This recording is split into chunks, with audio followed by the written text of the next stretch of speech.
Olá, hoje nós vamos para a aula 6, a última aula do curso de dados do Oceano para Ciência Cidadã. Acredito que essa seja a aula mais leve, mas não menos importante. A gente quis trazer aqui alguns assuntos ligados à comunicação da ciência oceânica, boas práticas, pontos importantes que devem ser pensados, incluídos nos novos projetos e naqueles que já estão em desenvolvimento, e como discussões que a gente pode avançar nos próximos anos para que os nossos dados que estão sendo organizados, que estão sendo colocados em repositórios públicos, toda essa gestão da informação, que ela chegue ao usuário, né? Então, são pontos que são muito importantes de serem não só pensados, mas desenvolvidas estratégias para que a gente possa proteger o oceano.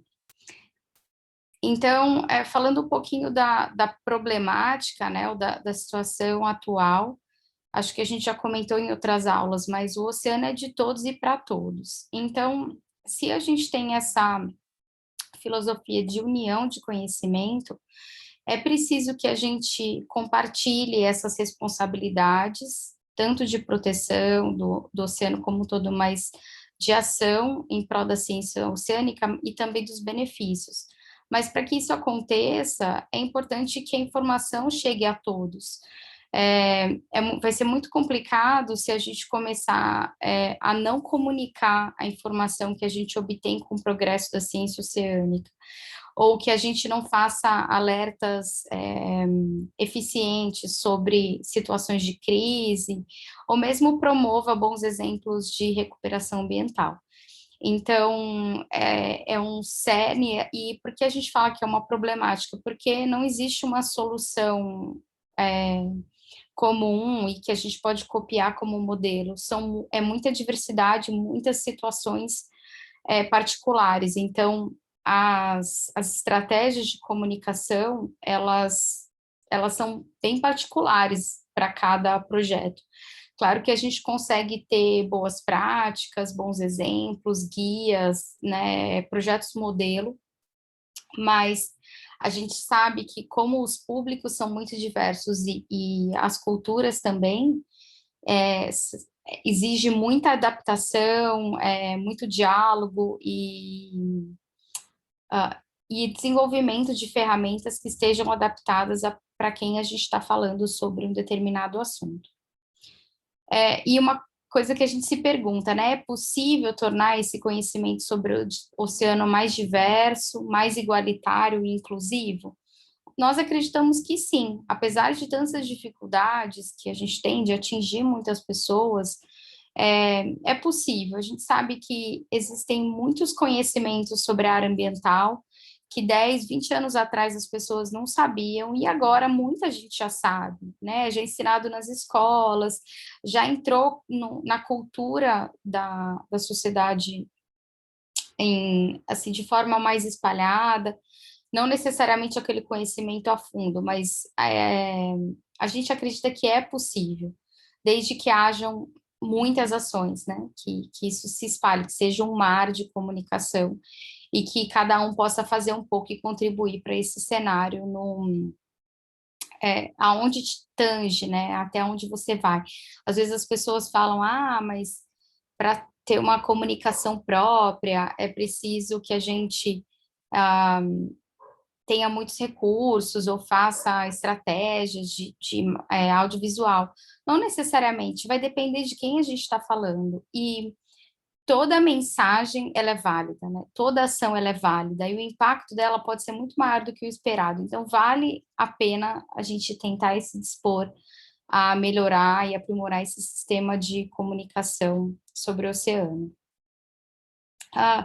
A divulgação científica, ela é feita de várias formas, né? São inúmeras ferramentas digitais, hoje em dia que a gente tem grandes plataformas de alcance, né? A gente tem internet, então a gente tem um potencial grande de que a informação que a gente gera no lugar, ela chegue, ela tem um impacto alto. em outras regiões, né? A gente nem imagina onde esse conhecimento possa chegar. Mas os meios tradicionais, isso não desmerece os meios tradicionais de divulgação, né? Se o seu usuário é um cientista, se aquela informação que você está gerando, ela tem um foco científico, talvez o melhor meio seja os artigos, né? E não deixar de fazer artigo para começar a fazer só filme. Cada situação ela tem o seu usuário adequado, o seu usuário-chave, e ela tem o material adequado para aquilo lá. E mesmo que você não consiga, se falar, às vezes eu não vou conseguir atingir aquele usuário que eu gostaria, né? Existem estratégias para promover. Então, tem grandes exemplos de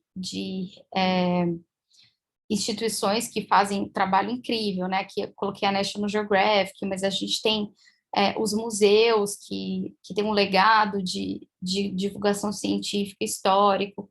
Agora a gente tem as ferramentas mais modernas das redes sociais, que, assim, conseguem atingir muitas pessoas num tempo muito curto, trazer uma mensagem. A gente tem cinema já há muito tempo, cinema ambiental, mas agora sendo promovido e recebendo patrocínio, os canais de imprensa, as conversas pessoais, as rodas de conversa, as reuniões. Então, são muitas as ferramentas de divulgação científica.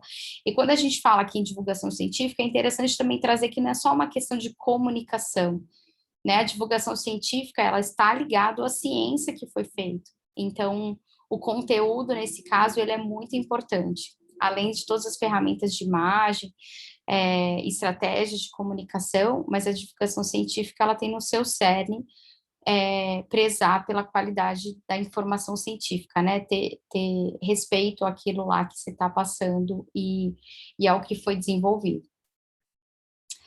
Sobre a cultura oceânica, com a instituição da década da ciência oceânica da Unesco, a gente tem visto muitas discussões e muito material, muitos grupos sendo formados para promover a cultura oceânica, né, que tem um termo em inglês que é Ocean Literacy, mas que no português a gente acabou, que não usa tanto. Cultura oceânica é um termo super palpável, que as pessoas ficam mais próximo, né, das pessoas que não são profissionais necessariamente do oceano.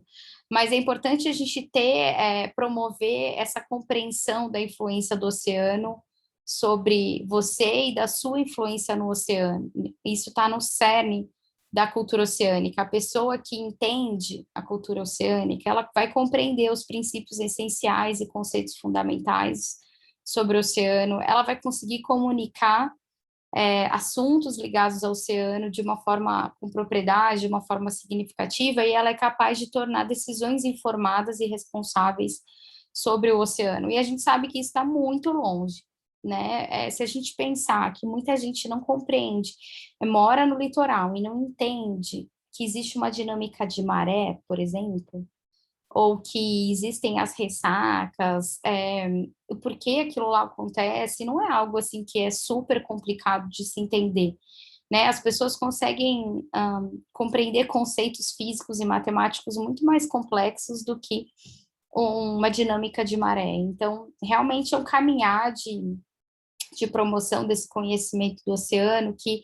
esse conteúdo chegue nas escolas e que a gente tenha, né, princípios norteadores. Então, um grande passo foi a publicação desses kits pedagógicos, que são materiais guia, que trazem o assunto da cultura oceânica e tem estratégias possíveis para, né, nivelar e que a gente consiga um material guia sobre o que está acontecendo e assuntos importantes ligados ao oceano. Tem em português e tem em outras línguas já agora, mas o Brasil tem um papel chave nesse processo, né?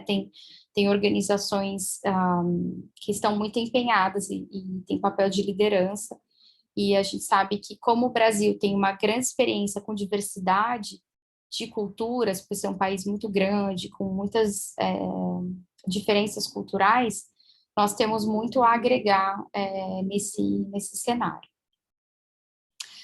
Um outro ponto que é fundamental é promover esses espaços de convívio sobre o oceano, né? Espaços, eventos, situações em que a gente possa conversar sobre a cultura oceânica, que a gente possa trabalhar nesse lugar, que assuntos sejam discutidos. Então, locais de capacitação, tomadas de decisão, né? Audiências públicas onde o tema é o oceano, congressos, reuniões de discussão científica, as pessoas falam, tem tanta reunião, mas assim, se a gente comparar com outras áreas do conhecimento, né, são poucas ainda as reuniões, e às vezes elas são inacessíveis, então o que precisa ser promovido localmente, regionalmente, para que essas discussões internacionais também chegam e tomem uma proporção regional e local.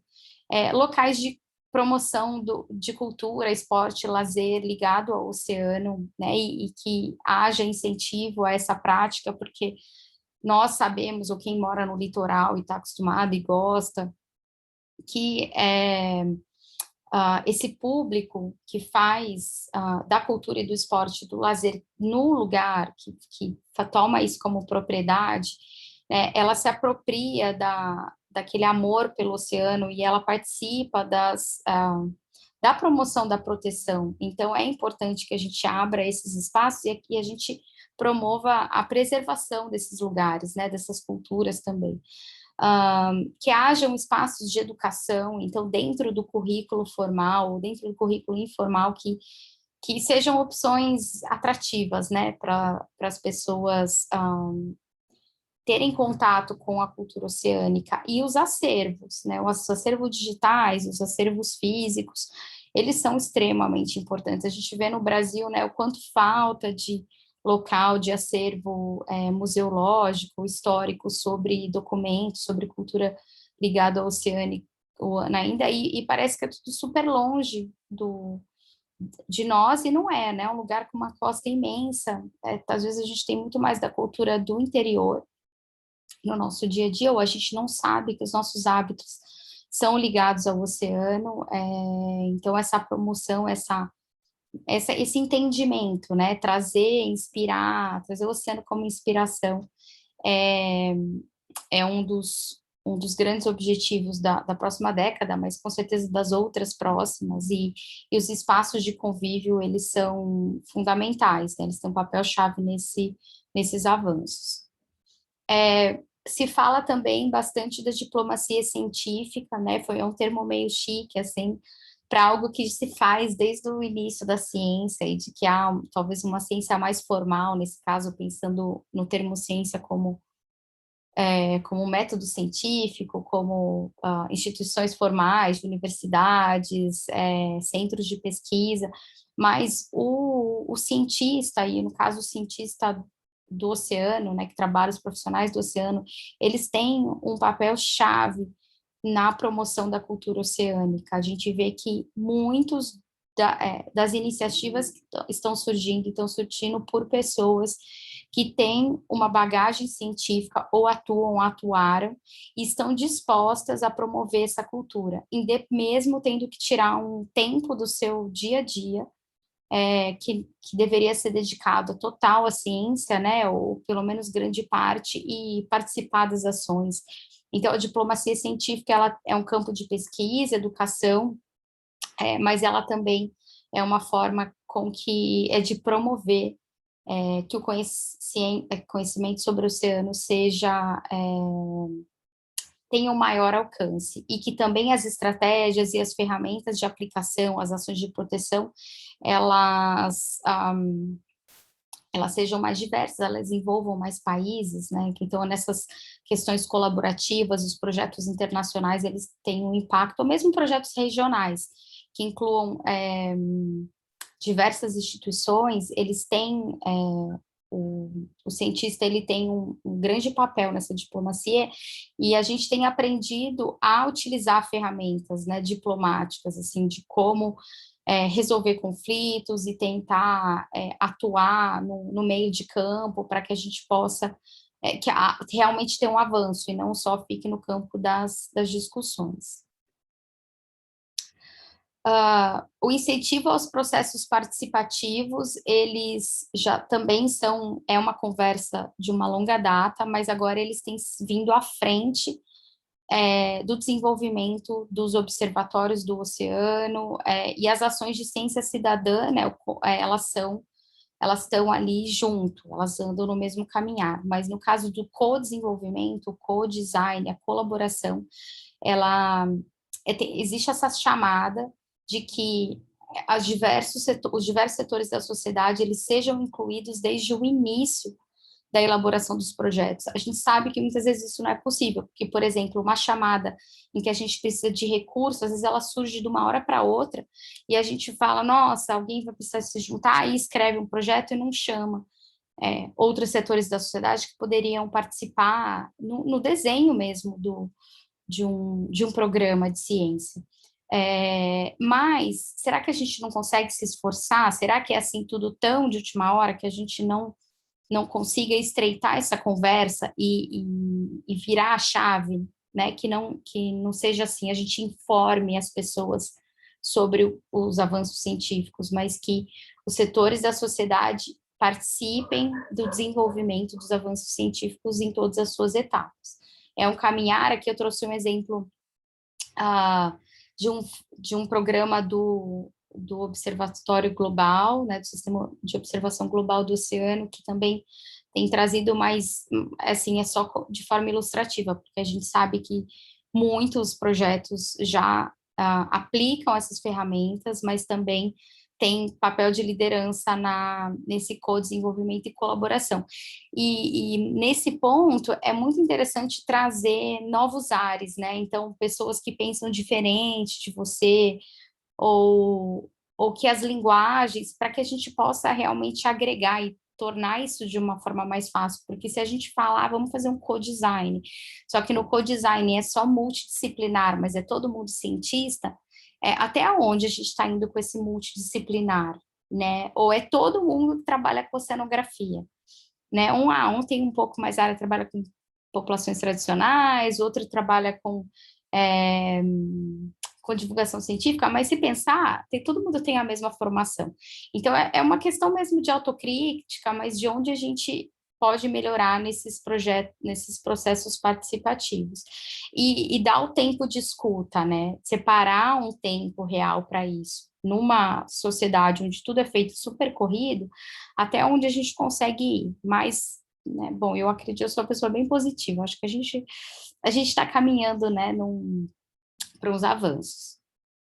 Aqui eu enumerei algumas boas práticas, 10 boas práticas que se a gente seguir, elas vão nos ajudar a promover melhor, né, essa comunicação da ciência oceânica, e aqui eu já tomei a liberdade que são opiniões, tá? Existem, eu vou passar para vocês alguns links de orientação, de boas práticas, de estudos que testaram esses processos de cultura oceânica. Não é a minha área de estudo, apesar de hoje em dia eu atuar em alguns projetos e ter, né, me aventurado com algumas coisas, mas não é o foco da minha ciência, mas que a gente consegue ver e pincelando essas boas práticas ajudam todos nós, né, independente de você ter um perfil mais acadêmico, ou você é um gestor, ou você é estudante, acho que são pontos a se pensar e se a gente pode melhorar.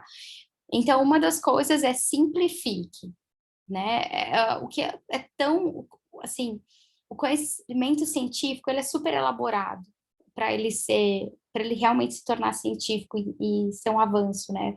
Quantas etapas de metodologia, de gestão de dados, de análise de dados e de tradução daquela informação, comparação com aquilo com a literatura que já existe, às vezes são etapas super complexas que precisam do expertise para entender. Então, será que a gente não consegue simplificar? Tem uma frase que traduz se você conseguir trazer do seu artigo científico uma frase do seu resultado que uma pessoa que não tem o mínimo de noção do que você estuda, ela consiga entender, você já fez um avanço enorme, né? Então, por que a gente não pode fazer esse exercício e conversar com outras pessoas no nosso círculo de amigos, falar um pouco do que a gente faz? Ninguém sabe o que cientista do oceano faz, né? O máximo que a pessoa pensa é um oceanógrafo, um biólogo, ninguém sabe que tem um físico, né?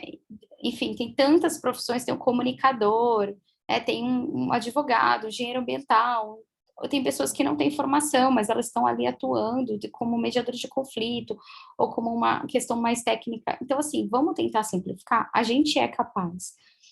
É um exercício, tem pessoas que têm mais facilidade, outras não, mas eu acredito que todo mundo conseguiria fazer. Vamos lá. O segundo, vamos tornar interessante aquele conteúdo. A parte chata do processo, a gente não precisa ficar contando, a menos que a pessoa pergunte, ou que seja, né, será que a gente consegue colocar mais cor? Eles falam, mas eu vou fazer só um slide ali, as pessoas vão entender. Realmente, talvez a sua mensagem falada, ela possa ser melhor do que você use 1000 ferramentas gráficas e fique super confuso. Mas eu acredito que é importante a gente utilizar. É a forma com que a gente enxerga o mundo, não é só na escrita ou na fala. Existem tantos outros sentidos que a gente pode utilizar também, né, de percepção manual, de vivência. Então, vamos tornar esse conteúdo mais interessante. E o que for mais específico, e as pessoas vão perguntar se elas quiserem entender, né? Se elas tiverem interesse, ou deixa aquilo lá como material acessório. 3, prefira imagens. Hoje em dia, que as pessoas mal têm tempo de ler, uma imagem fala por 1000 palavras. Então, um gesto, né, vale por 1000 palavras. Vamos tentar usar dessas ferramentas gráficas. Existe muita disponibilidade de gráfica na internet, que a gente pode utilizar sem royalty, sem precisar citar, ou mesmo que precise citar, mas que de uma qualidade altíssima e que a gente pode utilizar para tornar os nossos processos mais interessantes. Eu acredito que aqui eu estou falando para a maioria das pessoas que têm um acesso a esse mundo digital, tem um mínimo de conhecimento digital e que é possível. Você não precisa ser como é que fala, um cineasta para utilizar. Número 4, seja dinâmico.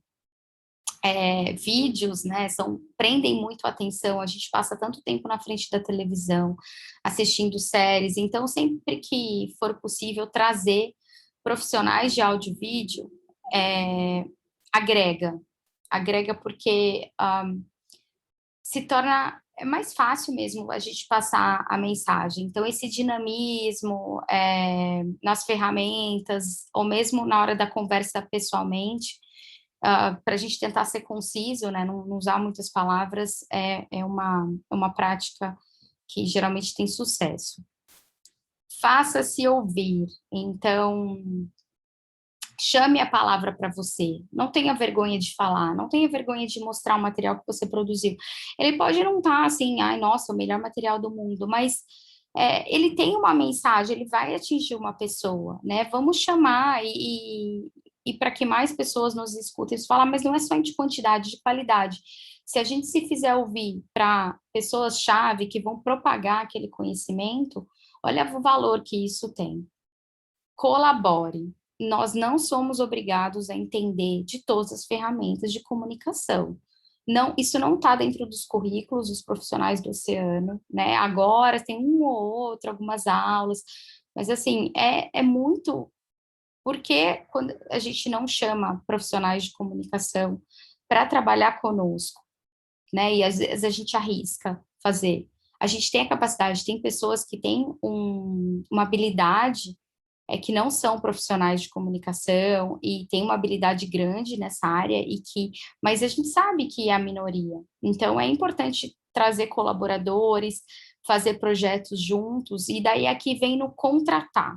Quando possível, contrate uma pessoa, coloque um salário que realmente é equivalente àquilo que um profissional da comunicação vai receber. Eu sei que os projetos, muitas vezes, eles não têm recurso, e a gente fica de mãos atadas para isso, mas sempre que possível, será que a gente não consegue mesmo?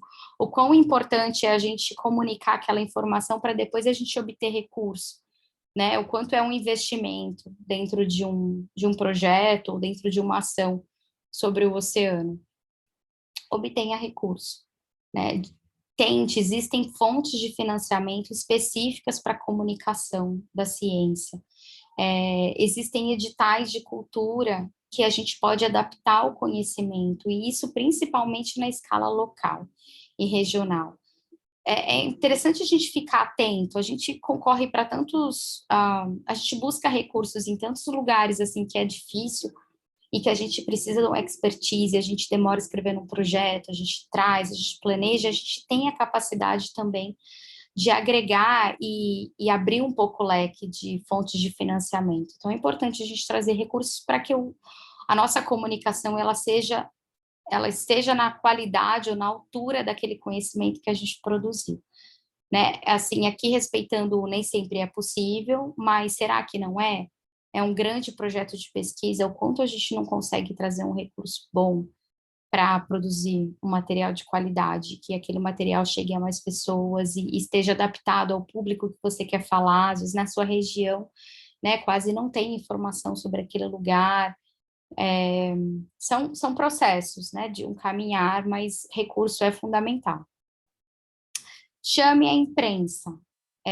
Eu tenho tido um aprendizado muito grande em relação a isso aqui, no grupo que eu participo, de noticie, né, mande, assim, para a assessoria de imprensa da sua universidade, quando você tem um projeto novo, ou quando o seu artigo saiu, fala sobre isso, né, manda um link quando você apareceu na televisão, e atenda ao chamado da imprensa.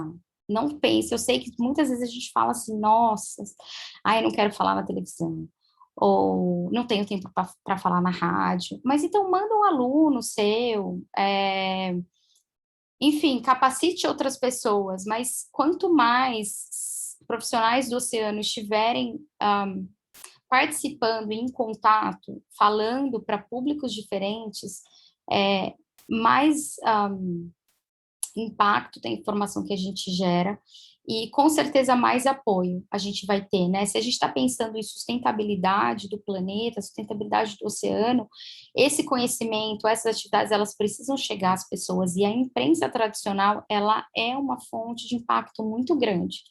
Então, é preciso que a gente chame e atenda esses chamados sempre que possível. E capacite. Promova cursos, ou chame pessoas que tenham tempo, né, para capacitar os seus colegas, ou o seu grupo de trabalho, que possam dar um curso de storytelling, de divulgação científica, que com certeza isso vai agregar. Eu tenho visto em alguns cursos de oceanografia, eles estão trazendo essas como disciplina optativa, algumas instituições governamentais também estão capacitando seus profissionais para que eles, né, consigam ampliar esse impacto das ações de proteção e de gestão do ambiente, do oceano e de seus dados. Então, se capacitar e capacitar outras pessoas é fundamental, porque existem muitas ferramentas ali que a gente não sabe mexer e que a gente poderia utilizar, assim, no dia a dia, na hora de montar uma palestra, né, de se preparar para uma reunião pessoal, um encontro com outras pessoas, né, o treinamento é muito importante para a gente melhorar algo que a gente não é ainda tão bom assim. Então, para finalizar, né, qual que é o melhor lugar para a gente armazenar essas informações do oceano, que não são informações talvez tão tradicionais? Existem alguns repositórios, eu coloquei aqui o Ocean Info Hub, o projeto da COI da Unesco, que ele tem uma plataforma onde a gente consegue colocar material de vídeo, de divulgação, o próprio repositório de boas práticas, eles têm ali um canal onde a gente consegue colocar, e eu acredito que, assim, é mais fácil, não é uma questão, de promover a COIL, imagina, não é isso, é assim, que bom que a gente tem um lugar ali para poder olhar e procurar aquela informação, né? Eles vão estar o tempo inteiro atualizando os repositórios educativos e também onde a gente pode depositar essas obras, enfim, a obra audiovisual, documentação de projetos de divulgação, né, material infográfico que a gente produz, existe essa possibilidade.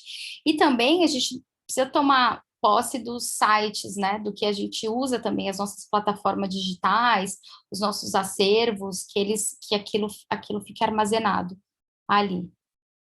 algumas ferramentas digitais, eu coloquei aqui as mais gerais e populares, e que têm uma eficiência altíssima. Então, a gente também não precisa fazer nada super estrambólico, não sei se é uma palavra que todo mundo entende, né? A gente, em português, aqui no Brasil, tem esse bando de palavra diferente, mas, por exemplo, utilizar o Canva, né, que é um aplicativo, um site que tem um monte de ferramenta gráfica possível, desde preparar uma palestra até um folder infográfico, você consegue melhorar, colocar ali seus vídeos, adaptar eles para colocar no YouTube.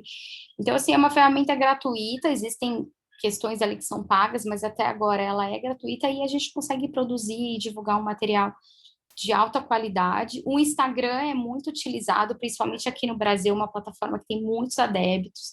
Eu não acabei não colocando o Twitter aqui, mas assim, a gente sabe que tem contas do Twitter sobre o oceano que tem muitos leitores, então é uma forma de divulgar também, né, de alto alcance e impacto.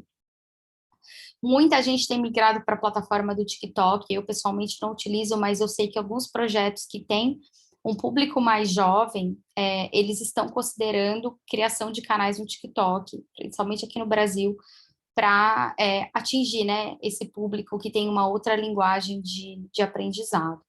Aqui eu coloquei só um exemplo do Smithsonian, mas os canais educativos dos institutos de pesquisa e dos institutos, os museus, eles têm muito material de ferramenta digital para a gente utilizar, principalmente em aula, mas eu acho que em tudo. Aqui eu coloquei o Pixabay, que é um dos repositórios de imagem geral, imagem global, de vários fotógrafos, qualquer pessoa pode ir lá e divulgar, deixar a sua imagem disponível para outras pessoas utilizarem sem crédito, sem royalty. Então, muitas das imagens que eu usei nessas aulas, eu utilizo lá do Pixabay e tem qualidades ótimas. E cada vez mais a gente vê alguém que mandou algo, por exemplo, no museu, navio oceanográfico, Rosette, né? Palavrear os termos técnicos, mas que já tem, e que a gente pode pegar uma foto para dar uma aula que às vezes a gente não tirou em campo. O Wix é só um exemplo para a gente lembrar dos sites, que as ferramentas de desenvolvimento de site, hoje em dia, elas são muito intuitivas e que é acessível. Falar, mas eu nunca criei um site, mas tem tanto passo a passo, tanto tutorial, né, que não é algo fácil e que muitas pessoas acessam, apesar de muitos deles serem pagos, e é interessante a gente ter alguns domínios pagos, mas é uma ferramenta que está ali, né? O www, ele ainda não foi substituído. O Google Earth, o Google tem várias ferramentas visuais sobre o oceano que a gente também pode utilizar. E aqui, só para finalizar, eu trouxe 2 exemplos práticos do Brasil. O Brasil tem muito material de divulgação científica, nem tanto do oceano, mas a gente produz muita coisa boa, muitos documentários, muitas séries de televisão, tem muitas revistas boas, né, físicas, sites. O que eu trouxe aqui, esses 2 projetos, e não é para puxar sardinha de nenhum amigo que faz parte, ou amiga, né, mas que são projetos são projetos relativamente novos, em que o alcance da divulgação científica tem sido espetacular.